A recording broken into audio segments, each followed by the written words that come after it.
everybody, my name is Jenny. Welcome to Art Journaling Online with Chrysalis. This is part 2.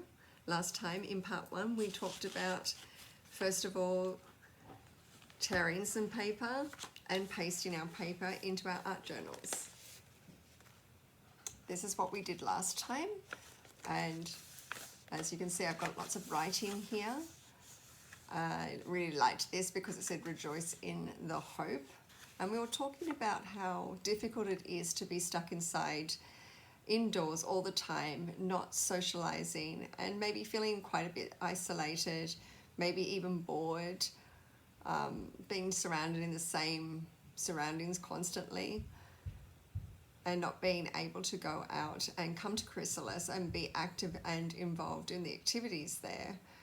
And I know that's really difficult for some people. And so when we do art journaling, it's about putting down pieces of paper and writing and finding things in magazines that really speak to us and can help us through a difficult time.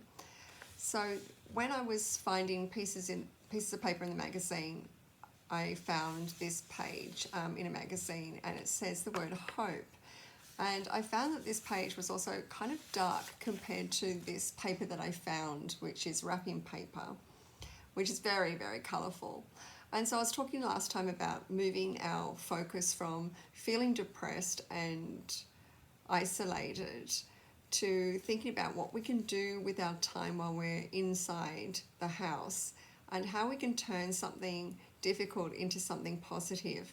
Doing art is one thing that we can do, which is really positive and can help us move out of a mind frame or thinking that is dark and feeling in that darkness of solitude, and moving into a more light and positive way of thinking and coming up with ideas that we could do to improve our skills while we're indoors and work on those skills that we really enjoy, like doing art.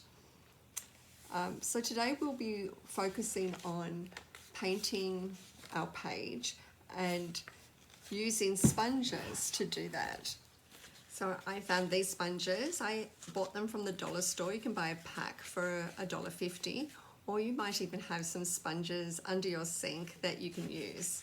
I like to use sponges because it adds a lot of texture, and I'll be looking at light and dark contrast using interesting texture with our sponges. So don't forget to add your wax paper underneath your 2 pages. This way we don't get paint leaking onto the pages underneath. And now I'm just going to start mixing my blue and white together, and yet getting my sponge, going to press gently all around the edges of my piece of paper, trying to cover up all the edges. I'm adding darks and lights for color, dark and light contrast, and I'm just pressing my sponge down.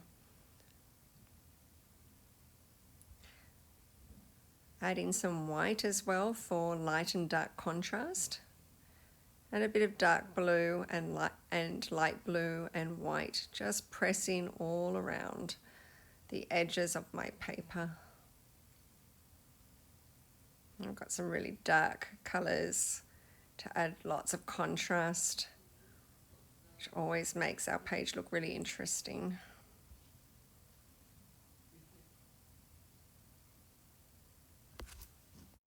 I'm just pointing out the word friends here. I don't want to cover that up with paint, so I'm going to be very careful to keep that exposed. Just gently putting around the hands here. I want to keep these hands easy to see as well, so I'm going to come back and rub off some of that paint. I'm going to use a paper towel with some water and squeeze out all the excess water, not too much water on my paper towel, and just lightly wipe away all the paint that's covering up that hand. I just want to make sure I can see that hand properly.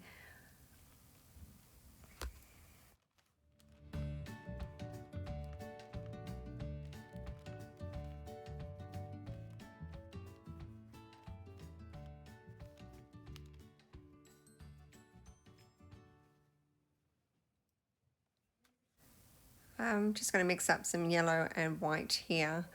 And I'm going to start sponging on some yellow and white using my sponge as well. You're going to notice that when I use my sponge, I'm going to do some different kinds of textures. Some of them I'm doing swirls textures.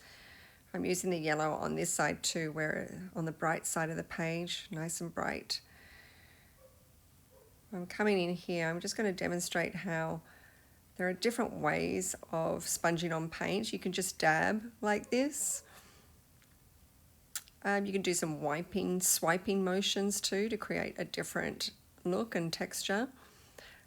And you can also sponge in circles, kind of turning your hand as you press down and turn, creating these interesting circular shapes as well that you'll notice.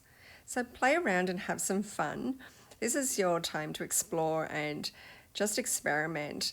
You can't go too wrong with art journaling because if you can always cover it up with more paint, the pages can handle it as long as it's not too wet. So just remember that, not to have too much water or wetness, and using a dry sponge like what I'm doing. And using a dry sponge means not having too much paint on your sponge. Just a little bit of paint on your sponge is sufficient to create some really interesting textures. This is a really good time just to explore and experiment and wipe things away and play and have fun. This is your work and it's not a performance, it's something to enjoy for yourself.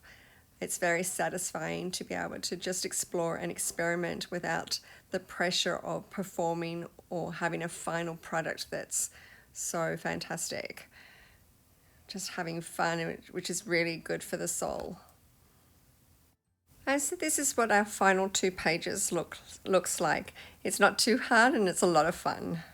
What we covered today was light and dark contrasts, sponge painting, and texture. I hope you enjoyed part 2 of art journaling and that you'll come back again and join me for part 3. In part 3, we will be looking at creating a stenciling look and feel to our art journal without using expensive stencils, but instead using reuse and recycling resources around the home.